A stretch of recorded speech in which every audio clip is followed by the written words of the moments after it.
Welcome back. Today we are going to be going over a Huffington Post video that had myself and Cage Bitch Otterface in stitches. Oh, and please go subscribe to that Caged Oik, as she wants to highlight the struggles of the Ottoman Empire and I need the lols. But before we get into that, let's address the change in visual. I was sent this by a lovely gentleman along with a collection of images he made on his iPad. I am eternally grateful and felt it right to give them a video. Maybe more depending on the reaction response. I have a collection of fan art and may in the future use them to make videos with, and also promote my Minds page account thingy as Twitter is going through an ideological transition from somewhat useful to colossal cat turd. Now that we've gotten that out of the way, I'm going to need a sandwich, and I have been told that I needed something a little different. My Lord and Megan, I'm afraid I must abjure you from your current habit of having sandwich wenches. What a gentleman like yourself needs is a gentleman's gentleman. As a consequence, I intend to cook you a very good open sandwich using smoky bacon, fresh cut shallots, free range eggs, and of course grated hard cheddar. Your results will be ready shortly. We will come back to this later and see how this all turns out. Anyway, I think we have prolonged avoiding this video long enough, so let us begin. LGBT History Month means to me, makes me think about the space that patriarchy and heteronormative society gives us to have all our conversations. You just know how super serial a video is when heteronormative and patriarchal are introduced to the discussion. Aside from my sarcasm, am I right to assume that you're not going to be grateful that you have a space away from the heteronormative patriarchal society that has been granted to you by the heteronormative patriarchal society, and are instead going to bleat on about how the heteronormative patriarchal society oppresses you? The shortest month of the year. You have a whole month? I didn't know that. I wonder how many months are taken up by marginalised groups. And we need to be thinking about what are we going to be doing for the other 12 months of the year. Wait, what? The other 12 months of the year. Either you're very stupid, you misspoke, or, like a lot of social media genders, you're making this up. How can we move beyond our community and start challenging white heteronormative society? I never liked the idea of a community inside a community, because chances are when a community felt like it wasn't a part of the wider community, it would start to moan about not being a part of the wider community and blame the wider community for them not being a part of it, or not accepting it when it shut itself off. It's something you see with failed integration, with communities, neighbourhoods, black neighbourhoods, Muslim neighbourhoods, and so on. I think LGBT History Month brings up for me is my own identity as a black, lesbian, queer woman and my space within that and my representation within that. I wonder how long it'll be until people start to realise that the more they identify with all these different things, the less they're represented because the more they're trying to be unique. Therefore, no one group will truly represent them because they'll be so individual. Where are those voices? We've got lots of great, amazing stuff happening online, and we've got a great history, and sometimes I feel like that history is erased. The online presence is fantastic, and no history is truly erased, it is simply the culture has evolved. Within mainstream queer narratives, so just examples, who started Stonewall? I didn't realise we were doing a quiz. But a quick Google search tells me it was founded by Sir Ian McKellen, Lisa Powers MBE and Michael Cashman. Who was involved in Pride at the beginning? Where were those black lesbians? The first part would be Brenda Howard, the second part I have no idea. I don't generally keep tabs on lesbian couples. One of the other things I'd love to speak more about is race and misogyny in our community. Would you look at that? Racism and misogyny is not exclusive to the heteronormative patriarchal community. All jokes aside, I am very much interested to know if there's any genuine racism and misogyny, or whether you are simply looking to complain about other groups that maybe feature more in popular culture, and you wish to complain because more representation. A lot of the activism that I do is around that, and unfortunately a lot of our white gay male brothers aren't really sort of doing a lot right now. I mean, with Trump and with Brexit, I see a lot of things around you know, it's Islamophobia, there's racism, and there's a lot of misogyny. There are a few points to address within that whole statement, and I had tried to cut it up, but it lost all context. So, you first mentioned white gay males not doing much of the activism. Okay, let's just tell these two to get the others to pull their weight then, shall we? I mean, that's how this works, right?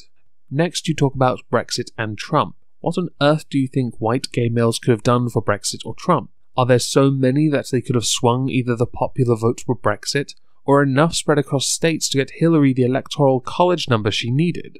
And finally, fuck the word Islamophobia, it means jack shit. And prove the misogyny, or it is nothing but an assertion, and I will treat it as such by dismissing it. The way women are treated online, unfortunately, by a lot of gay men in terms of how they're dressed, what they say, how, you know, what size they are, is really disgusting, and we can't keep doing that. I feel like there's a cliche or a stereotype in there somewhere about how gay men perceive others based on what they're wearing. Anyway, to address your point, I don't think it's such a good idea to police your own communities by singling out one group that is, I would certainly believe to be a majority. Then again, is it not surprising that a majority is being treated poorly or being attacked by a group because, again, my representation? And for me, as a woman within that community, it makes it an unsafe space. This is meant to be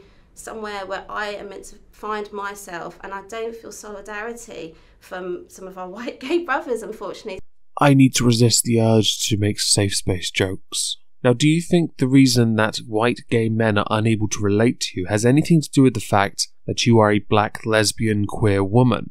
I don't know why I had to add woman, but I did. Do you think that just because you both fall into the bracket of homosexual, that somehow you should show solidarity with each other, like everything about you should align because of sexuality? If you do, there's your problem. So please sort it out, because we can't move forward together until we are all on the same page. Yeah, nothing says progressive like an echo chamber.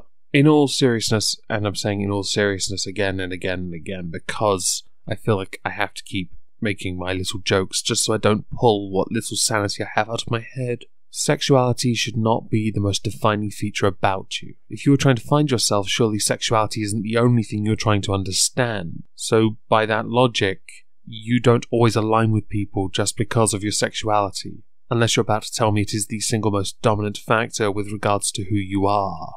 The amount of situations where someone might ever address even me around my privilege of being a cisgender woman, and you get defensive about it, you get upset about it, your feelings are hurt, and it is kind of like we kind of need to get over that. Would you not say your feelings are hurt when white gay men are critical of you? So surely this would make you a bit of a hypocrite.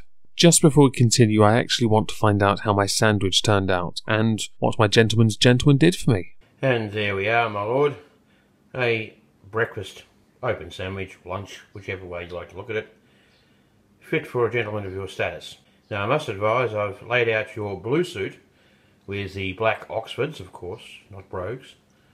I've cleaned the otterface cage with fresh sand, and I have deloused the creature, which I must advise you, she did not enjoy and may be nippy at the moment. However, I hope I have shown you that in fact you require a gentleman's gentleman rather than a mere sandwich wench. Thank you. You did all of that? I need to get me some better wenches. We need, right now, I mean, we are in a time of crisis to get over our egos, to move beyond the personal pain and the personal hurt and start to think, well, actually, let's listen to the person and hear what they have to say to me, and in what way can I show solidarity with them? Ah, the listen and believe. I'm going to politely decline on the grounds that I believe in reals before feels, and not the other way round. Generally, if there's no evidence, I'm not going to pay attention to it. You talk about egos and personal pain, and moving past that to listen to other people and show them solidarity. But surely by that logic, you're listening to someone else's personal pain who should in turn get over their own ego and move past their personal pain to then listen to somebody else's, and the cycle continues. There's room for everybody. And I think, well, it was a good, amazing woman said to me once that if we don't there's no reason for us to erase other people's histories to create our own.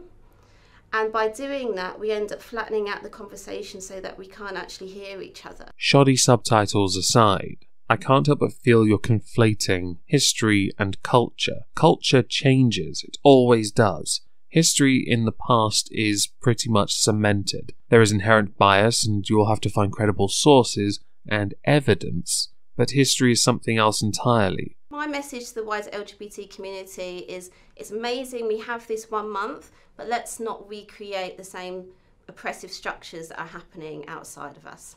What I really enjoyed with your video is that you started by insulting the heteronormative patriarchal world, the same one that gives you the space to be yourself, to then attack gay white men because of course only white gay men can attack people online. It's exclusive to whiteness, of course. To then try and virtue signal your way towards trying to encourage solidarity, to then finish the way you started, by insulting the heteronormative patriarchal world as you see it. This has been fun.